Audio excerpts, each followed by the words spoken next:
moving out too. A week after Mary moved out, she called to find out when Audrey was moving out too. Because Mary's name was on the lease. Because they'd been giddy in love and thrilled to be living together for the first time. Because the landlord needed to start showing the place. Audrey had no intention of staying in that apartment, even if she could have afforded to by herself. The space was too giant for one person and impossible to share with someone you weren't actually dating. The privacy-destroying donut layout had actually contributed a lot to the failure of Audrey and Mary. That lease was just the latest in a long chain of promises Audrey and Mary had wrecked, starting with, "We'll only eat candy we make ourselves," the very first week they were dating. With Mary's handcrafted Nordic furniture gone and her herbal tea and floral sachets no longer lacing the air, the apartment's dust suffocated Audrey. The house slanted more and more as though there were creatures burrowing under the baseboards. They were getting braver without Mary there to scare them off. Whenever Audrey went online to look at the roommate listings on Craigslist or wherever, though, she found herself looking at the collared slave sites and bondage parcel sites instead. Pictures of women transfigured into objects that weren't even person-shaped anymore. They were human flower arrangements, and every woman's eyes were wide and bright. There were ball gags that made their nostrils flare, and they looked twice as alive as everybody that Audrey had ever known. Audrey's ex, Mary, was so vanilla, she went epileptic if Audrey even mentioned spankings. But now Audrey was free to explore, and this was the only thing that felt like a future she hadn't already seen.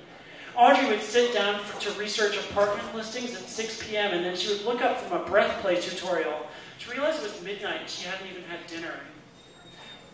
That was how Audrey found Master Doug and Lady B, and everything fell right into place. "I found the perfect living situation," Audrey told Mary when she called to check on her progress. "I'll be moved in a couple days." Audrey told Mary all about Master Doug and Lady B, who were looking for a live-in French maid and sex slave and part-time nanny. "I get free room and board as long as I submit totally," Audrey said. Audrey should have known her vanilla ex wasn't going to understand. "Maybe you should, I don't know, go to a munch or an etiquette class or something first." "I like etiquette. Etiquette is always a good start to anything." That was just like Mary, always trying to hold Audrey back, always trying to constrain her horizons. And people who strand people in donut-shaped houses full of plaster dust should not give advice. When Audrey explained this, Mary just hung up. Sure, it was an atypical arrangement, but that just meant Audrey was a pioneer. I mean, somebody had to have been the first person to invent heterosexual monogamy scores of centuries ago, and that person probably got no end of shit for it. "What do you mean you're not just inbreeding with the clan leader like everybody else? What kind of a pervert are you?" Master Doug and Lady B lived in Alameda in one of those cul-de-sacs with a sidewalk that's all ramp and no curb for kids on tricycles. Their house had a main floor, a loft that was the master bedroom, and a basement.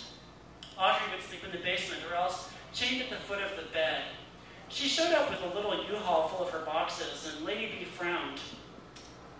"We didn't think you would have so much stuff." Lady B had an acrylic French manicure, a really pointy nose with a little piercing in it, a lime green halter top, and capri jeans. Her voice sounded huskier than it had on the phone. "I hope we can fit it all into your hutch." She showed Audrey where they were going to be putting her, a converted storage room area that Master Doug had tried to turn into a rec room at some point.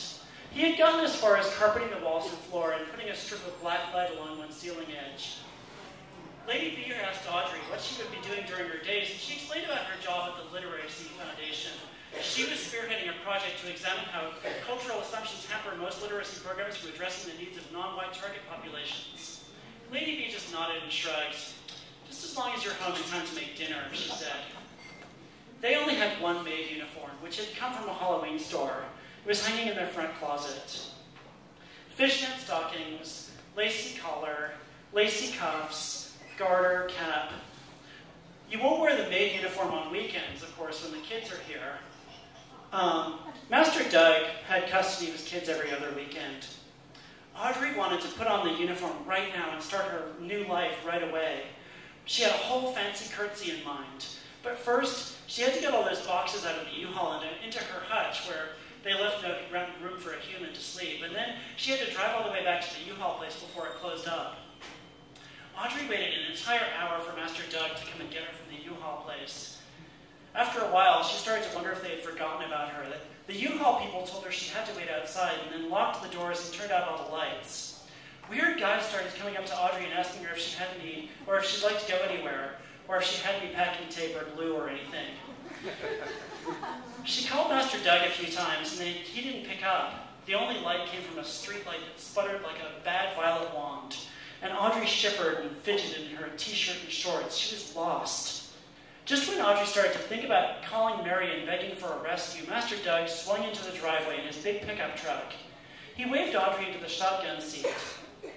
Master Doug immediately commanded Audrey's loyalty with his craggy face and his weirdly soft hands. He had a clan leader's eyebrows, bushy and untamed. "Did you shave your pubes?" he asked. Audrey said she had, and Master Doug nodded. They didn't talk the rest of the way back to Master Doug's place, and then Audrey was finally free to take off her street clothes, to shed all of her cares, all of the neediness that she had been carrying around all this time. Audrey thought maybe there would be a ritual or something, but no, it was just like changing into another outfit. The maid's outfit was too small in the hips and too big in the chest, and the high-heeled shoes pinched Audrey's feet. She couldn't see a mirror, so she was stuck with her mental self-image, gawky, wobbly, worse than naked. She waited for the humiliation to start feeling sexy. Any minute now. Lady B barely glanced Audrey over before putting her to work. Shrimp needed peeling. Peas had to soak. Whiskey sours were not going to blender themselves. Audrey turned off all of her doubting voices, pushed all of it into the work. The work would make sense of everything if she only opened herself up to it. The stove was one of those antique World War II ones with the burners that can turn into a frying surface. It had decades of grease stains, which Audrey spent an hour or two trying to lift until her fingers throbbed. Master Doug and Lady B hardly spoke to Audrey except to give her directions. By the time she'd finished cooking and cleaning, she was too exhausted to take a whipping, and her whiskey sours were too good for her masters to give her one. Audrey slept in her nook in a tiny space she carved out between all of her boxes with an old quilt and a pillow. After a couple of days, Audrey washed the wrong thing in the wrong temperature water, and Master Doug put her over his knee and spanked her while she stared at a patch of floor which she'd already cleaned 3 times. But somebody had spilled turpentine there a long time ago, and you can't ever get that out. A few days after that, they flogged her. Audrey wondered if they would ever demand her sexual services, but that was their decision, not hers, and she tried not to presume. After a few more days after that, Lady B glanced at Audrey and said something about hygiene. Master Doug said, "Yeah," and told Audrey to bend over the bathtub rim. The porcelain stung her stomach with cold, and she stared into the tub's Clorox glare. Master Doug slid a nozzle into Audrey's rear with a clown nose bulb on one end. If he let go, it started sliding out towards the floor. So he held on. And the water inside Audrey felt like a cramp, like she'd been greedy in the face of too much unwholesome food. She wanted the waters to carry away all of her silent rebellions, all of her doubts about her choices, all of her regrets about her life. Yes, scour me clean. Yes, remove all of my unslave-like daydreams. Make me pure. Make me clean inside. But it was just a cramp that got worse and stayed on even after the water and everything else inside of her were long gone. And I'll stop there. Thanks.